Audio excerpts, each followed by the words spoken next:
Popcorn popping 101. Unraveling the microwave magic. Popcorn kernels contain a small amount of water inside them. When you place popcorn in the microwave and turn it on, the microwave produces electromagnetic waves that heat up the water molecules within the kernel.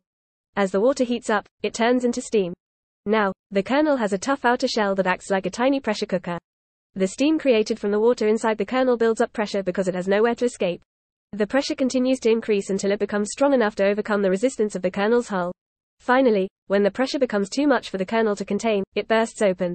This sudden release of pressure causes the starchy insides of the kernel to rapidly expand and puff up, turning the kernel inside out and forming the familiar fluffy popcorn that we love to eat.